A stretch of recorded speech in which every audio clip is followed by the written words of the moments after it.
I just came across one of Trump's best interviews I have ever seen. Do you want to see it? I just want to get from you your thoughts on Project 2025 and whether or not Biden can use this effectively against you. I don't think he'll be able to. Look, first of all, I have no idea what it is. Wait, but what about this? Our country is going to hell. The critical job of institutions such as Heritage is to lay the groundwork, and Heritage does such an incredible job at that. This is a great group, and they're going to lay the groundwork and detail plans for exactly what our movement will do and what your movement will do when the American people give us a colossal mandate to save America. And that's coming. That's coming. Your organization is named the Heritage Foundation because you understand that our glorious heritage is the foundation of everything we hope to achieve, which is why we need the help of the Heritage Foundation. Here's the next part of Trump just being Trump.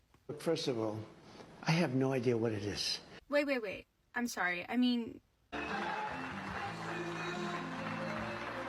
We're going to bring back, by the way, we're bringing back Tom Homan. We're bringing back all of the guys that did such a great job on the border. Do you remember this guy, John McKenty? He used to be a personal assistant to Donald Trump during his first term. Well, as you could see, in May of last year, the Heritage Foundation was proud to announce that John McKenty joined them as part of the Project 2025 team. According to this article by Rolling Stone from May of this year, a full year after he was added to Project 2025, Trump could make this viral TikToker one of the most powerful people in government.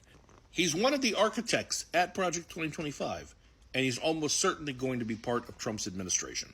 Let's hear what his VP, J.D. Vance, has to say. I think most Americans couldn't care less about Project 2025.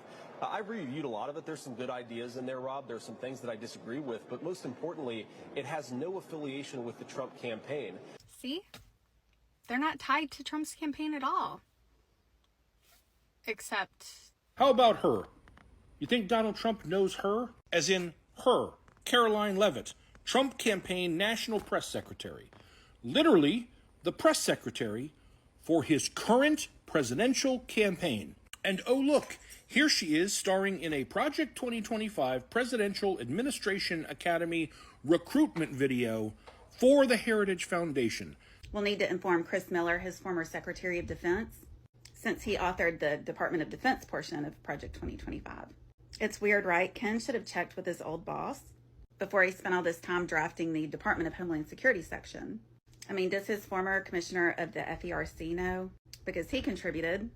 So did Ben Carson. He was Trump's Secretary of Housing and Urban Development for almost 4 years. So he wrote that part. Former Deputy Director of the Bureau of Land Management. Here's his section.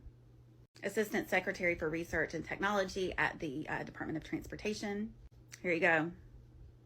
Former Assistant Secretary of Veterans Affairs. He wrote this part, which is horrifying. I mean, you get the picture. A lot of people are going to be really disappointed, including all of these conservative organizations on the advisory board. I mean, it's wild, right? Look at all of these conservatives who contributed to Project 2025, but Trump, their candidate, it's not his plan. So they're all just out there spinning their wheels for no reason. That's crazy. So anyway, thank you for letting us know that it's not really Trump's plan. I'm so relieved. I mean, seriously, what more do you need?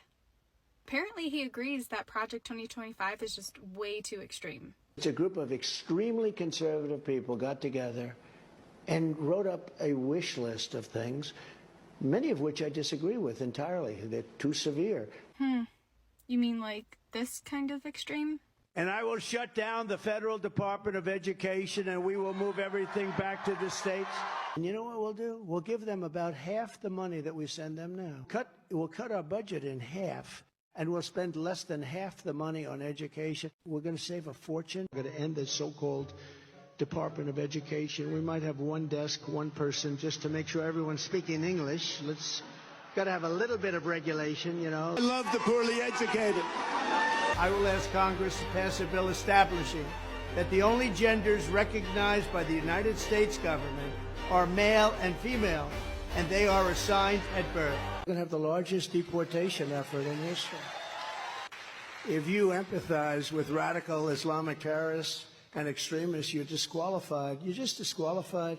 If you want to abolish the state of Israel, you're disqualified. If you support Hamas or any ideology that's having to do with that or any of the other really sick thoughts that go through people's minds, very dangerous thoughts, you're disqualified. If you're under the Trump administration, we will revoke the student visas of radical anti-American and anti-Semitic foreigners at our colleges and universities, and we will send them straight back home. They go back home. Enjoy your life. Literally barbarians that we saw on the streets of New York and other cities last week have no place in America. We can't have it.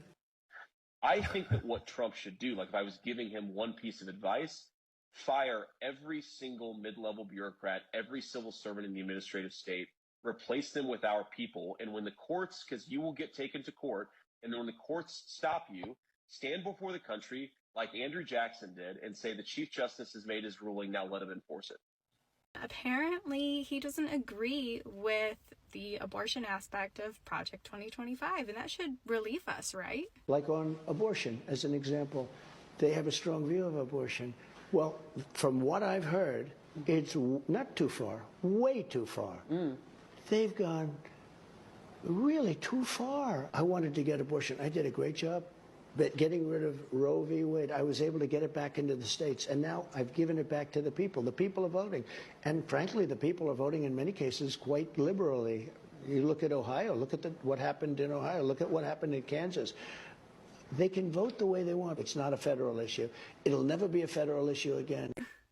He does know this is on record, right? Do you believe in punishment for abortion? Yes or no, as a principle? The answer is that there has to be some form of punishment. For the woman? Yeah, there has to be some form. There's something comparable, between abortion and slavery, and that, while the people who obviously suffer the most are those subjected to it, I think it has this morally distorting effect on the entire society. Roe versus Wade is an abomination. They should think that, or they're not going to get my vote. I certainly would like abortion to be illegal nationally. Should a woman be forced to carry a child to term after she has been the victim of incest or rape? Look, my view on this has been very clear, and I think the question betrays a certain presumption that's wrong.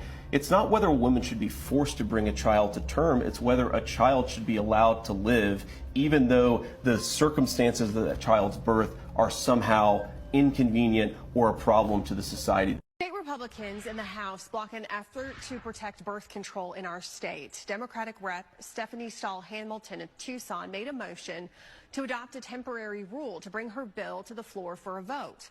She says the bill, though, has not been assigned to any committees for consideration. Governor Hobbs urged members of the legislature to pass the Right to Contraception Act, and every Republican voted no. Democrats have expressed concern about reproductive rights following the recent Alabama Supreme Court IVF ruling and also following the U.S. Supreme Court decision that overturned Roe v. Wade. I can't even. I mean, if you're voting for Trump at this point, something's wrong with you. I'm sorry.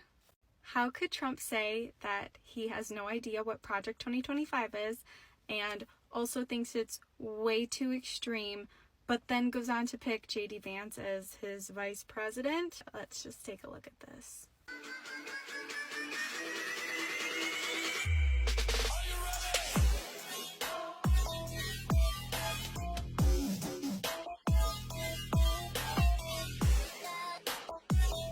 Now, I think most Americans couldn't care less about Project 2025. I reviewed a lot of it. There's some good ideas in there, Rob. There's some